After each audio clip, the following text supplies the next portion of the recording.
Channel subscribe करंतु, video share करंतु, आउ बेल आइकन दबांतु। नमस्कार। आजिरो एही विश्लेषणरे आमे एक अत्यंत रोमांचकर एवं प्रेरणादायक ऐतिहासिक यात्रा आरंभ करबाकू जाउछे।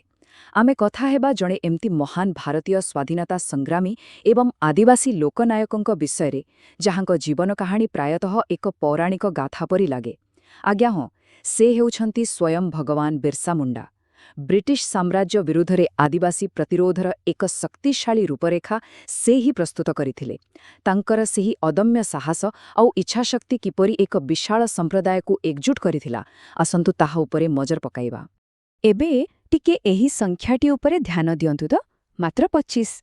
शुणिबाकू आश्चर्य लागुछि ना, किंतु सत कथा हेउछि निज जीवनर मात्र 25 वर्ष बयस सुद्धा से आधुनिक भारतीय इतिहासर गतिपथको संपूर्ण रूपे बदलाई देइथिले। आउ सबुठु बड़ कथा हेउछि एते कम समय मध्यरे से एमिति किछि महान कार्य करिगले जे निज मृत्यु पूर्वरु ही से लोकंक हृदयरे साक्षात भगवानक मान्यता पाइसारिथिले। भावन्तु तो, एते कम बयसरे एते बड़ा सफलता सतरे केते विरल। वर्तमान एही आलोचनारे सबुठारु आकर्षणीय कथाटी हेउछि एही शब्द धरती आबा। आजि भी कोटी कोटी लोक आउ आदिवासी संप्रदाय तांकु केवल जणे नेता भावे नुहे, बरं पृथिवीर पिता बा जगत पिता भावरे खूब श्रद्धार सह डाकंती।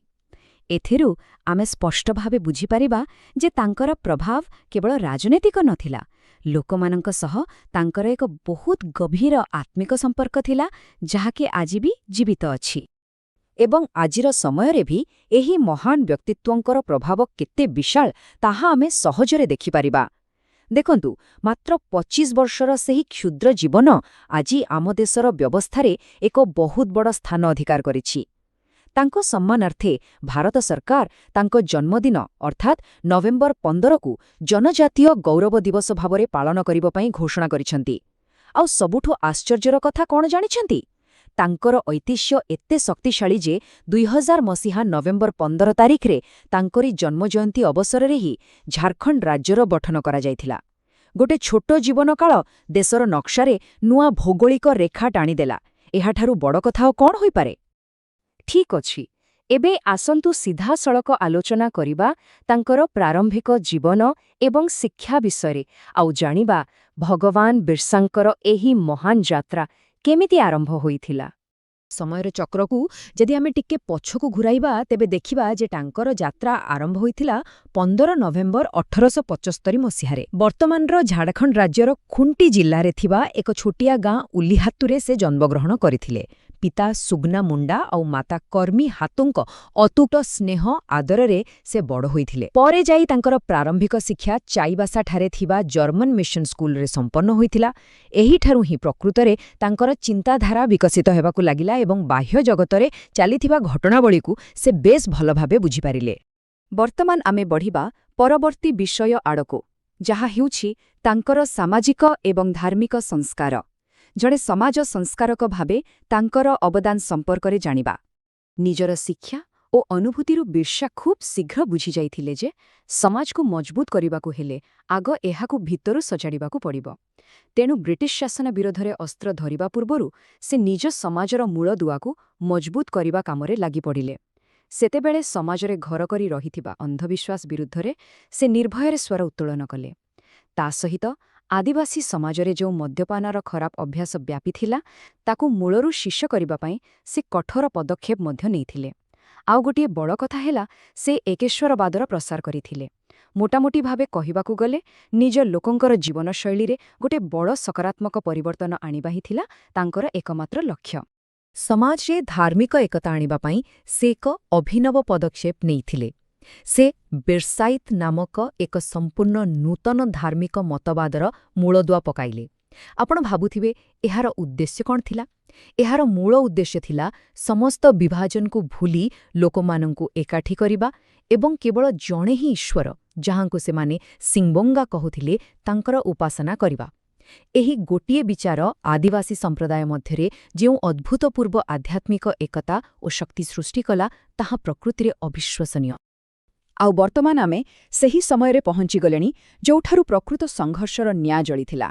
ମହାନ ଉଲଗୁଲାନ କାରଣ ଏହି ସମୟରେ ଜଳ ଜଙ୍ଗଲ ଏବଂ ଜମି ଉପରୁ ବ୍ରିଟିଶମାନେ ଆଦିବାସୀଙ୍କ ଅଧିକାର ଛଡ଼ାଇ ନେବା ଆରମ୍ଭ କରିଦେଇଥିଲେ। ଯେତେବେଳେ ପୂରା ସମାଜ ଆଧ୍ୟାତ୍ମିକ ଓ ସାମାଜିକ ସ୍ତରରେ ଏକାଠି ହୋଇଗଲା, ସେତେବେଳେ ବ୍ରିଟିଶ ଶୋଷଣ ବିରୋଧରେ ଛିଡ଼ା ହେବାର ସମୟ ଆସିଯାଇଥିଲା। ବ୍ରିଟିଶ ସରକାର ଯେତେବେଳେ କ୍ରମାଗତ ଭାବେ ଆଦିବାସୀମାନଙ୍କର ପ୍ରାକୃତିକ ହକ୍ ଛଡ଼ାଇ ନେଲେ, ସେତେବେଳେ ଜନ୍ମ ନେଲା ଏହି ଶବ୍ଦ ଉଲଗୁଲାନ, ଯାହାର ସିଧାସଳଖ ଅର୍ଥ ହେଉଛି ଏକ ମହାନ ବିଦ୍ରୋହ। ବାସ୍ ଏହି ସମୟ ହିଁ ଥିଲା ଯେତେବେଳେ ବିର୍ସା ମୁଣ୍ଡା କେବଳ ଜଣେ ଆଧ୍ୟାତ୍ମିକ ନେତା ହୋଇ ରହିଲେ ନାହିଁ, ସେ ନିଜ ମାଟିର ସୁରକ୍ଷା ପାଇଁ ଏକ ଅତ୍ୟନ୍ତ କ୍ରୋଧିତ ତଥା ନିର୍ଭୀକ ବୈପ୍ଳବିକ ସେନାପତିରେ ପରିଣତ ହୋଇଗଲେ। ଆସନ୍ତୁ ଏହି ଶକ୍ତିଶାଳୀ ନାରାଟିକ ଥରେ ହୃଦୟର ସହ ଅନୁଭବ କରିବା। ଅବୁଆ ଦିସୁମ୍ରେ ଅବୁଆ ରାଜ, ଯାହାର ଅର୍ଥ ହେଉଛି ଆମ ଦେଶରେ ଆମ ଶାସନ। ଟିକେ ଭାବନ୍ତୁ ତ ଏହି କଥାଟିରେ କେତେ ଜୋଶ ଅଛି। ଏହି ଗୋଟିଏ ମାତ୍ର ବାକ୍ୟ ସେମାନଙ୍କର ସଶସ୍ତ୍ର ପ୍ରତିରୋଧର ମୂଳମନ୍ତ୍ର ପାଲଟି ଯାଇଥିଲା। ପ୍ରତ୍ୟେକ ଆଦିବାସୀଙ୍କ ଶିରାପ୍ରଶିରାରେ ଏହା ଏମିତି ଖେଡ଼ିଗଲା ଯେ ସେମାନେ ବିନା କୌଣସି ଭୟରେ ବ୍ରିଟିଶ ସରକାରଙ୍କ ବିରୋଧରେ ଛାତି ଫୁରେଇ ଠିଆ ହେବାକୁ ଲାଗିଲେ। ଆଉ ତାପରେ 1895 ମସିହାରେ ଆନୁଷ୍ଠାନିକ ଭାବେ ଆରମ୍ଭ ହେଲା ଏହି ବିଶାଳ ବିଦ୍ରୋହ। ପରବର୍ତ୍ତୀ 5 ବର୍ଷ ଅର୍ଥାତ୍ 1900 ମସିହା ପର୍ଯ୍ୟନ୍ତ ସେ ନିରନ୍ତର ଗୋରିଲା ଯୁଦ୍ଧ ମାଧ୍ୟମରେ ଇଂରେଜମାନଙ୍କର ନିଦ ହଜେଇ ଦେଇଥିଲେ। ବିର୍ସାଙ୍କର ସମରକଳା ଆଉ ଘଞ୍ଚ ଜଙ୍ଗଲ ଭିତରେ ଲୁଚି ରହି ଯୁଦ୍ଧ କରିବାର ରଣନୀତି ଏତେ ଚମତ୍କାର ଥିଲା ଯେ ସବୁଠୁ ଆଧୁନିକ ଅସ୍ତ୍ରଶସ୍ତ୍ର ଧରିଥିବା ବିଶାଳ ବ୍ରିଟିଶ ସେନା ମଧ୍ୟ ସମ୍ପୂର୍ଣ୍ଣ ରୂପେ ନାକେଦମ ହୋଇପଡ଼ିଥିଲା। ସେହି ସମୟରେ ସତ କହିବାକୁ ଗଲେ ବ୍ରିଟିଶ ପ୍ରଶାସନକୁ କିଛି ବାଟବଣ ଦିଶୁନଥିଲା। କିନ୍ତୁ ପ୍ରତ୍ୟେକ ସଂଗ୍ରାମର କାହାଣୀରେ କିଛି ଗମ୍ଭୀର ଏବଂ ଦୁଃଖଦ ଅଧ୍ୟାୟ ମଧ୍ୟ ଥାଏ। ଏବେ ଆମେ ଆଲୋଚନା କରିବା ତାଙ୍କର ଗିରଫ ଏବଂ ବଳିଦାନ ସମ୍ପର୍କରେ। ଦେଖନ୍ତୁ, ଏତେ ବଡ଼ ବିଦ୍ରୋହକୁ ଇଂରେଜମାନେ ଯେକୌଣସି ମତେ ନିୟନ୍ତ୍ରଣ କରିବାକୁ ଚାହୁଁଥିଲେ, କିନ୍ତୁ ବିର୍ସା ମୁଣ୍ଡାଙ୍କୁ ସାମ୍ନାସାମ୍ନି ଯୁଦ୍ଧରେ ହରାଇବା ସେମାନଙ୍କ ପକ୍ଷେ ଅସମ୍ଭବ ଥିଲା। ତେଣୁ ସେମାନେ ଛଳନାର ଆଶ୍ରୟ ନେଲେ। 1900 ମସିହା ମାର୍ଚ୍ଚ 3 ତାରିଖ। ସେତେବେଳେ ସେ ଚକ୍ରଧରପୁରର ଜାମ୍କୋପାଇ ଜଙ୍ଗଲରେ ଗଭୀର ନିଦରେ ଶୋଇଥିଲେ। ଆଉ ଠିକ୍ ସେହି ସମୟରେ ହିଁ ଅତର୍କିତ ଭାବେ ବ୍ରିଟିଶ ପୋଲିସ ତାଙ୍କୁ ଘେରି ଯାଇ ଗିରଫ କରିନେଲା। ଟିକେ ଚିନ୍ତା କରନ୍ତୁ, ଏହା ହିଁ ତାଙ୍କର ବୀରତ୍ୱର ପ୍ରମାଣ ଯେ ଚେତା ଥିବା ଅବସ୍ଥାରେ ତାଙ୍କ ପାଖ ମାଡ଼ିବାକୁ କାହାରି ବି ସାହସ ନଥିଲା। ଗିରଫ ହେବାର ମାତ୍ର କିଛି ମାସ ପରେ ଆସିଲା ସେହି ଅତ୍ୟନ୍ତ ଦୁଃଖଦ ଦିନ, 9 ଜୁନ 1900 ମସିହା। ରାଞ୍ଚି ଜେଲ୍ ଭିତରେ ବିର୍ସାଙ୍କର ହଠାତ୍ ମୃତ୍ୟୁ ହୋଇଗଲା। କିନ୍ତୁ ଏହି ଘଟଣାକୁ ନେଇ ଆଜି ବି ଦୁଇଟି ଭିନ୍ନ ଦୃଷ୍ଟିକୋଣ ରହିଛି। ଗୋଟିଏ ପଟେ ସରକାରୀ ବ୍ରିଟିଶ ରିପୋର୍ଟ ଦାବି କରେ ଯେ ତାଙ୍କର ମୃତ୍ୟୁ ହଇଜା ରୋଗ କାରଣରୁ ହୋଇଥିଲା, ଅଥଚ ଅନ୍ୟ ପକ୍ଷରେ ସାଧାରଣ ଜନତା ଆଉ ଆଦିବାସୀ ସମ୍ପ୍ରଦାୟ ମଧ୍ୟରେ ଏକ ଦୃଢ଼ ବିଶ୍ୱାସ ରହିଛି ଯେ ଏହା ଆଦୌ ଏକ ସ୍ୱାଭାବିକ ମୃତ୍ୟୁ ନଥିଲା। ତାଙ୍କୁ ଷଡ଼ଯନ୍ତ୍ର କରି ହତ୍ୟା କରାଯାଇଥିଲା କିମ୍ବା ବିଷ ଦିଆଯାଇଥିଲା। ପ୍ରକୃତ କାରଣ ଯାହା ବି ହୋଇଥାଉ ନା କାହିଁକି, ଏତିକି ସତ ଯେ ସେହିଦିନ ଭାରତ ନିଜର ଜଣେ ଅମୂଲ୍ୟ ଏବଂ ମହାନ ସନ୍ତାନକୁ ହରାଇଲା। ତେବେ କଥାରେ ଅଛି ନା, ବୀରମାନଙ୍କର କେବେ ମୃତ୍ୟୁ ହୁଏ ନାହିଁ। ଆସନ୍ତୁ ଦେଖିବା ତାଙ୍କର ଏହି ଚିରସ୍ଥାୟୀ ଐତିହ୍ୟ କିପରି ଆମ ସମସ୍ତଙ୍କ ପାଇଁ ସାହସର ଏକ ଅମର ପ୍ରତୀକ ପାଲଟିଛି। ଯଦିଓ ତାଙ୍କ ଶରୀର ନଷ୍ଟ ହୋଇଯାଇଥିଲା, କିନ୍ତୁ ତାଙ୍କର ସେହି ଅମର ଆତ୍ମା, ତାଙ୍କ ବିଚାରଧାରା କେବେ ବି ମରିନଥିଲା। ଆଉ ଏଇଠୁ ହିଁ ପ୍ରକୃତିରେ ଆରମ୍ଭ ହୁଏ ତାଙ୍କର ଏକ ଚିରସ୍ଥାୟୀ ଐତିହ୍ୟ। ଆଜିର ଏହି ଆଲୋଚନା ଶେଷ କରିବା ପୂର୍ବରୁ ମୁଁ ଚାହୁଁଛି ଆମେ ସମସ୍ତଙ୍କ ଗଭୀର ପ୍ରଶ୍ନ ଉପରେ ଟିକେ ଚିନ୍ତା କରିବା। ମାତ୍ର 25 ବର୍ଷ ବୟସର ଜଣେ ଯୁବକଙ୍କ ସାହସ କିପରି ଏକ ଶତାବ୍ଦୀରୁ ଅଧିକ ସମୟ ବିତିଯିବା ପରେ ମଧ୍ୟ କୋଟି କୋଟି ଲୋକଙ୍କୁ ପ୍ରେରଣା ଯୋଗାଇ ପାରୁଛି। ଏହା ଆମକୁ ଶିଖାଏ ଯେ ଜୀବନ କେତେ ଲମ୍ବା ତାହା ଆଦୌ ଗୁରୁତ୍ୱପୂର୍ଣ୍ଣ ନୁହେଁ, ବରଂ ଆମ କାମ ସମାଜ ପାଇଁ କେତେ ପ୍ରଭାବଶାଳୀ ତାହା ହିଁ ସବୁଠୁ ବଡ଼ କଥା। ଆଜିର ଏହି ବିଶ୍ଳେଷଣରେ ବାସ୍ ଏତିକି। ଆଶା କରୁଛି ଏହି ଐତିହାସିକ ଯାତ୍ରା ଆମ ସମସ୍ତଙ୍କୁ ଆଗକୁ ବଢ଼ିବା ପାଇଁ ନିଶ୍ଚୟ ଏକ ନୂଆ ଦୃଷ୍ଟିକୋଣ ଦେଇଥିବା। ସମୟ ଦେଇଥିବାରୁ ବହୁତ ବହୁତ ଧନ୍ୟବାଦ।